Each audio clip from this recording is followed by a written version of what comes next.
parfois on en reparle aujourd'hui d'une réunion client un peu assez improbable dans une caravane au fin fond du Lot-et-Garonne.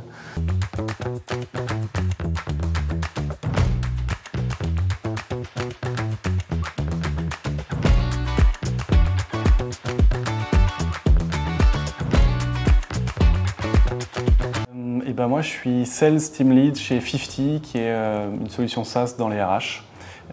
Donc le rôle, c'est d'aller voir plutôt les très grands comptes pour leur vendre une solution qui va aider à mettre en pratique les formations et les plans de transformation.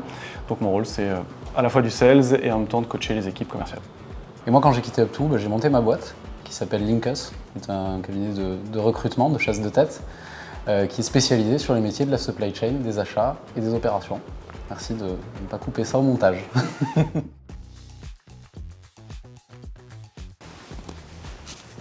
Je te laisse. Ouais, ok. Je pense que ça parle bien.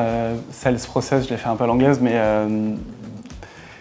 moi je suis rentré dans une boîte qui m'a structuré commercialement et aussi, déjà sur la culture de boîte et ensuite sur les méthodes de vente. C'est des méthodes que j'ai appliquées après un peu partout avec la fameuse BEDC que tout le monde a appris 1000 fois par cœur ici et une structure que j'ai appliquée pas mal après et encore plus maintenant avec des grands comptes où la méthode de vente n'a pas de prix, donc voilà.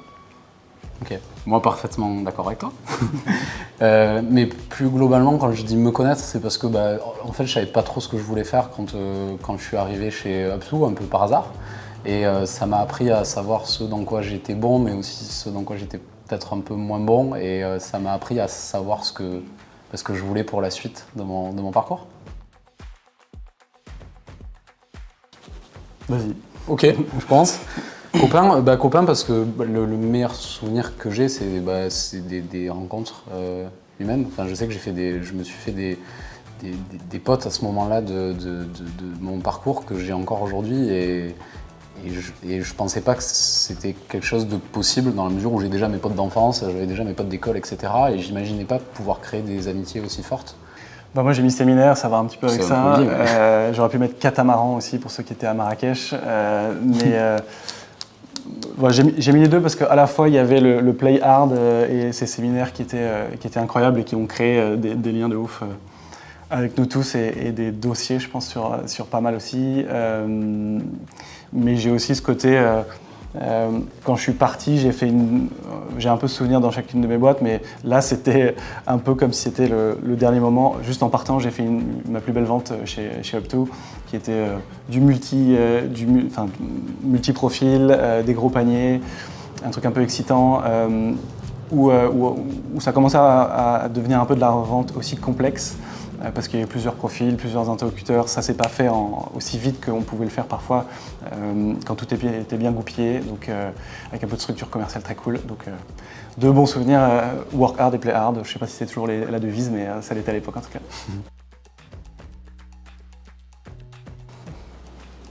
Ouais. Je suis plus raisonnable. Ok. Je pense que ça va se rejoindre, mais moi j'ai mis là chez vous parce que Up2, moi, ça m'a fait rentrer dans un cadre avec un grand C, c'est-à-dire que c'était bien défini et avec une bonne méthode, etc. Donc en gros, ce qu'on attend chez Up2, j'ai le sentiment, c'est que les gens se lâchent et se révèlent ce qu'ils peuvent faire, leur originalité, etc. Plutôt que de faire quelque chose de très bateau, parce que la méthode est déjà là et elle marche, et la preuve c'est que ça cartonne. Donc plutôt d'essayer de donner un peu sa pointe d'originalité pour soit dans la vente, comme moi j'ai ce penchant-là, soit côté consulting, en tout cas voilà, d'aller exprimer un peu sa singularité. C'est ça en fait, ouais. Quand tu arrives dans une boîte qui cartonne, avec un modèle qui a fait ses preuves et qui continue à les faire, en fait, comme tu dis, en fait, t'as plus qu'à te lâcher, écouter, faire confiance dans ce qu'on t'apprend, parce qu'il y en a d'autres avant qui ont fait en sorte que ça fonctionnait. Et il faut faire confiance, écouter, apprendre et appliquer certaines méthodes et derrière lâcher son potentiel à 100%.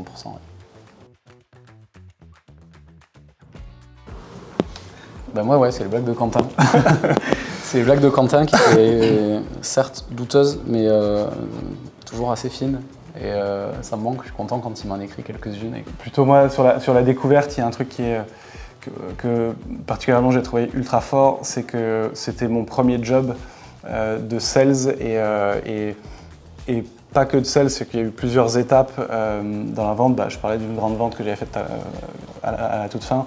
Et il y a un peu ce côté découverte de pas mal d'aspects de la vente qui me manque parce que j'ai vécu pas mal de ventes depuis, mais qu'on retrouve quand même. Mais c'était particulièrement chez Up2 que j'ai vécu les premiers coups durs, les premiers gros volets de prospection, les premiers méga deals, les premières coms qui tombent et qui font qu'on pense que la compta s'est trompée. Ça, c'est true story d'ailleurs.